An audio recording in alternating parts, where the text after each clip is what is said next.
మనం పేమెంట్ కూడా అయ్యింది మొన్ననే. వాళ్ళు కూడా కొంత రిలీజ్ చేసి మన బడ్జెట్లో అది మొత్తం కంప్లీట్ అయింది. రిసార్ట్ వరకు మొన్న ట్రయల్ రన్ కూడా వేసిండ్రు. మొన్ననే ఇనాగ్రేషన్ పోయిన 15 days బ్యాక్ ఇనాగ్రేషన్ అయ్యేది ఉండే.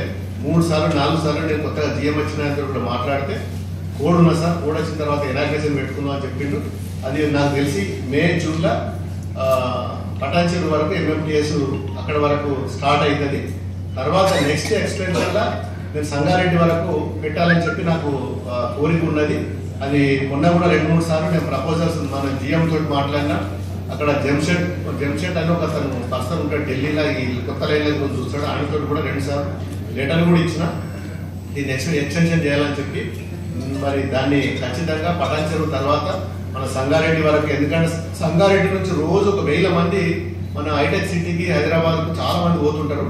మరి నిజంగా కూడా పటాన్చెరు కంటే క్రౌడ్ మన సంగారెడ్డిలో ఉంటుంది. మనకు ఖచ్చితంగా సంగారెడ్డి వరకు ఎంఎంటీసీ అవసరం ఉన్నది కాబట్టి దాని గురించి నెక్స్ట్ టర్మ్ నేను ఖచ్చితంగా దాని గురించి ప్రయత్నం చేస్తా. 100% తెచ్చే విధంగా దానికోసం నేను సాయశక్తిలో కృషి చేస్తాను. ఎంఎంటీఎస్ తీసుకురావడానికి సింగూరుకు తీసుకుపోయిందంటే అది అంశం పాత అంశమే. ఆ సింగూరుకు సింగూరు నుంచి తీసుకుపోయిన నీళ్లు మరి వేరే వాళ్ళకు కూడా ఆ టైంలో వాళ్ళకి మనకంటే ఎక్కువ బర్నింగ్ ఇష్యూ ఉండే కాబట్టి తీసుకుపోయారు. ఇప్పుడు మళ్ళీ దానికి ఆల్టర్నేట్గా నిన్న మోటార్లు పెట్టాము, స్టార్ట్ చేసినాం. డెడ్ స్టోరేజ్ నుంచి కూడా వాటర్ వస్తున్నాయి. ఈ 2 months సరిపోయేంత వాటర్ మరి కూల్ చేస్తుంది డిపార్ట్మెంట్. దాని గురించి బ్యాక్ మన కృష్ణా మన గోదావరి నుంచి వచ్చే వాటర్ను కూడా మరి రివర్స్ పంపింగ్ కూడా చేసుకోవడానికి ఇంకా కూడా ఏర్పాట్లు జరుగుతున్నాయి. ఇక్కడ మనకు లింగంపల్లి పోయే ఒక లైన్ ఉంది. ఆ లైన్ డైవర్ట్ చేసి బీడీఎల్ ఓడిఎఫ్ ఉంది కదా, ఓడిఎఫ్ కూడా సప్లై చేసుకోవడానికి చేస్తున్నారు. నిన్న ఓడిఎఫ్లో కూడా వాటర్ షార్టేజ్ ఉంటే కూడా ఒక 400-500 ట్యాంకర్ల నీళ్లు కూడా సప్లై చేస్తున్నారు. ఈ రోజు ఓడిఎఫ్లో కూడా కలిసిపోయిన ఇందాక మరి వాళ్ళు కూడా మాకు నీళ్ళు వస్తున్నాయి సార్, సబ్సిడెంట్ ఉన్నది. మరి ఒక 1-1.5 month వరకు అయితే నీళ్ళ ప్రాబ్లం ఉండకపోవచ్చు అని వాళ్ళందరూ వాళ్ళే చెప్పారు. ఫైనాన్షియల్ ఇయర్లో దానికి కొంత బడ్జెట్ వస్తుంది. ఈ మన ఎలక్షన్ అయిన తర్వాత ఇంకా ఈ ఫైనాన్షియల్ బడ్జెట్ పెట్టలేదు కదా, ఈ సంవత్సరం ముఖ్యమంత్రి గారు ఖచ్చితంగా సంగారెడ్డిలో బడ్జెట్ పెట్టి దాన్ని స్టార్ట్ చేద్దామని చెప్పిండు. ఈ 2019లో ఖచ్చితంగా దాని కండిషన్ ఏర్పాటు అవుతుంది.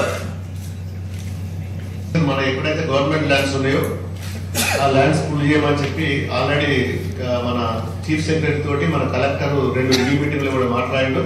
సీఎం గారు కూడా 2 సార్లు చీఫ్ సెక్రటరీ తోటి మాట్లాడి మన హనుమంతరావు గారు కలెక్టర్ వచ్చిన తర్వాత వాళ్ళిద్దరిని కోఆర్డినేషన్ చేసుకొని ఈ ఏప్రిల్ ఎండింగ్ వరకల్లా ఫైనాన్షియల్ ఇయర్లో పెట్టడానికి ఫస్ట్ మొత్తం ల్యాండ్ అక్విజిషన్ రిపోర్ట్ తయారు చేసి ఎంత బడ్జెట్ అవుతుంది ఏంటి ప్లానింగ్ మొత్తం చేసి report March ending April 1st వీక్లో రిపోర్ట్ సబ్మిట్ చేయమని చెప్పి లిఖిత పూర్వకంగా వీళ్ళకు గవర్నమెంట్ లెటర్ పంపించింది. సీఎం ఆఫీస్ నుంచి పోయింది.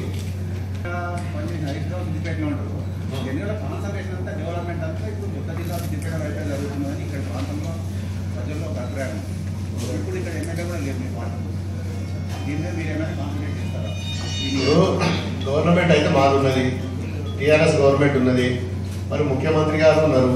మరి సిద్దిపేట గజ్వేల్ అని కాకుండా సంగారెడ్డిలో కూడా మరి లాస్ట్ టర్మ్లో కూడా మరి చాలా బడ్జెట్లో కూడా ఇప్పటి వరకు ఎన్నడూ లేని బడ్జెట్ లాస్ట్ బడ్జెట్లో కూడా దీనికి పెట్టడం జరిగింది 4-5 సంవత్సరాలలో.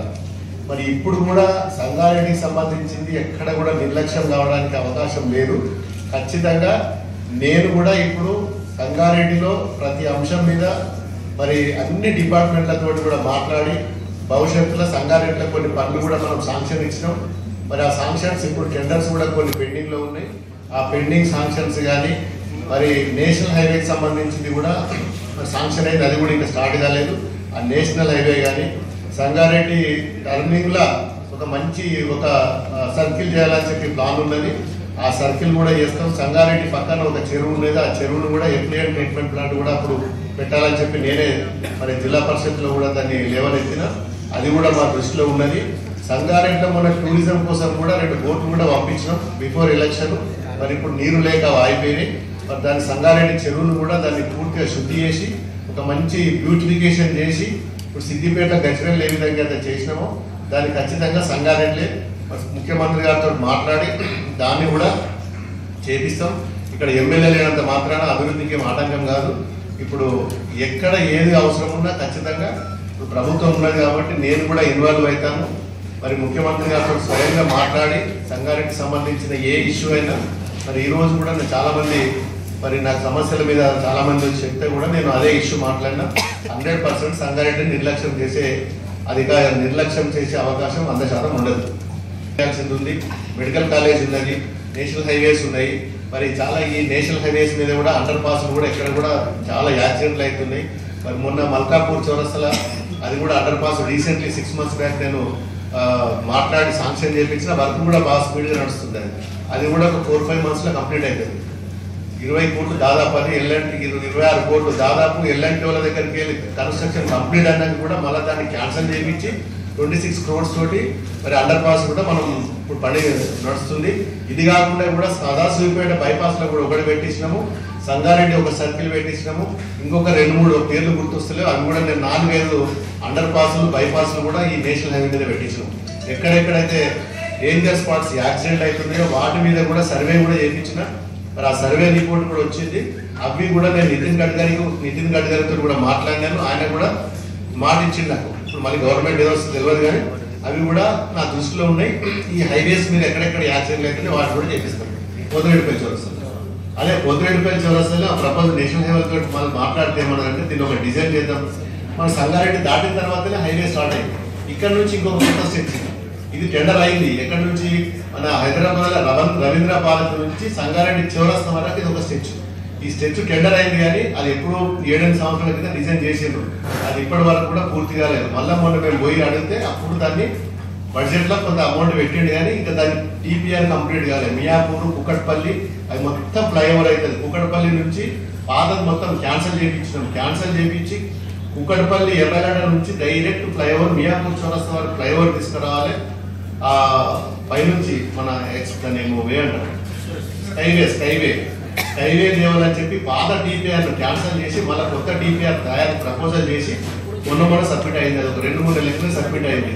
ముఖ్యమంత్రి గారు ఏమన్నారంటే అది వంకలు డొంకలు ఉన్నాయి, రోడ్ అంతా మొత్తం క్యాన్సిల్ చేయించి మొత్తం ఇక్కడ నుంచి అక్కడ వరకు స్కైవే చేయించుకుందాం, మనం నేషనల్ హైవేలు వస్తుంది, వాళ్ళ నుంచే డబ్బులు ఖర్చు పెట్టుకుంది కాబట్టి ఎందుకు వదిలిపెట్టాలి, మనం చేయించుకుందాం అంటే దాన్ని కూడా శాంక్షన్ చేయించాం. మన కుకట్పల్లి మన వైజంక్షన్ కనుక మొదలు పెడితే మియాపూర్ సర్కిల్ వరకు స్కైవే గురించి పెట్టినాం. ఆయన ఒప్పుకున్నాడు. దానికి ఏమైంది, స్టేట్ గవర్నమెంట్ నుంచి కూడా ఒక 20%-25% తప్పన్నారు. దానికి కూడా మనం లెటర్ ఇచ్చినాం, అంటే నీకు మేము సిద్ధంగా ఉన్నామని చెప్పి. ఇప్పుడు దానికోసం ఈ రోడ్డు వైడనింగ్ చేయలేక అయిపోయింది. పాత డిపిఆర్ ప్రకారం అయితే మళ్ళీ ఈ ఎల్ఎన్టీ రోడ్ లెక్కన అవుతున్నది, అది ఆపించినాం. ఇప్పుడు ఈ ఇయర్లో 2019 నెక్స్ట్ ఫైనాన్షియల్ ఇయర్ అది కంప్లీట్ అయిపోతుంది. చివరసలు బడ్జెట్ ఈ షెల్టర్ కావాలంటే ఇప్పుడు నేను గెలిచినాక ఒక 20-30 లక్షలు ఇస్తే షెల్టర్ కట్టిస్తాడు జాగ్రత్త. అవును, వేలాది మందిలో 100,000 మంది చౌరస్తాకి పోతారు. ఎండలో అట్లనే వర్షంలో అట్లనే చూస్తారు. వాళ్ళకి షెల్టర్ లేదు. చాలా రోజుల నుంచి అదే అడుగుతున్నారు. చాలా ఉన్నాయి. సంగారెడ్డి కోకొల్లో ఉన్నాయి అట్లాంటి ఇష్యూస్ ఎన్ని ఉన్నాయి. డంపింగ్ యార్డ్ లేదు, షెల్టర్లు లేదు, అండర్ గ్రౌండ్ డ్రైనేజ్ లేదు, చెరువులు కుంటలు అన్ని కథమైపోయినాయి. ఇవన్నీ చేసుకోవాలి 1 by 1.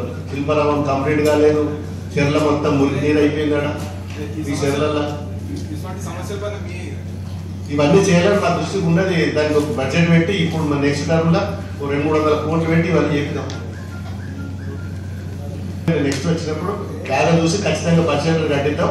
అవసరమైనప్పుడు పైనుంచి ఒక బ్రిడ్జ్ కూడా ఫుట్ బ్రిడ్జ్ కూడా వేపిద్దాం. ఇక్కడ నుంచి అక్కడ దిగి రావడానికి ఇటొక బస్ స్టాండ్ అటొక బస్ స్టాండ్ కడితే కొంచెం లోపల జరిగి చేపిద్దాం. అదేం प्रॉब्लम है। पानी से तो ये सिंगूर मंदिर आप सबको मालूम है, थोड़ा दिन ये समर में कैसा भी दिक्कत होगा, थोड़ा सफर करना।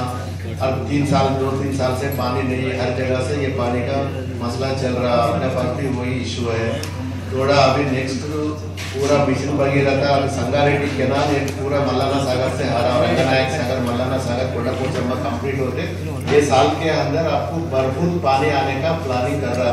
वो प्लानिंग है तो फिर सिंगूर मंजिरा में पानी भरने के बाद जो जैसा होना वैसा पानी ये तरफ से पूरा पानी सप्लाई कर सकते हैं। ये सिर्फ ये साल में 2-3 महीने के अंदर कैसा भी पानी मुश्किल में है, थोड़ा दिक्कत हो रहा, उसके लिए हर जगह पे हर ऑफिसर को पूरा लीव्स भी कैंसिल करा दिए। हम खुद 2-3 बार रिव्यू मीटिंग लगाए, कलेक्टर से अल्टरनेटिव डे हम मीटिंग करके हम फोन में बता रहा, वो कंपनी वालों को, बीयर कंपनी वालों को पूरा इसको कंपनी वालों को भी पूरा शॉर्टेज कर दिया, उसको भी पानी शॉर्टेज कर दिया। पहले वो आम जनता को सप्लाई कर रहा, वो 2-3 महीने का तो पूरा सेटल हो जाता। वो केनाल का भी काम चल रहा, वो काम खत्म हो गया तो अगले फ्यूचर में नहीं होता। फिल्टर में अलग अलग जगह से बोरिंग डाल के कोई वो उसमें से ले रहा पानी।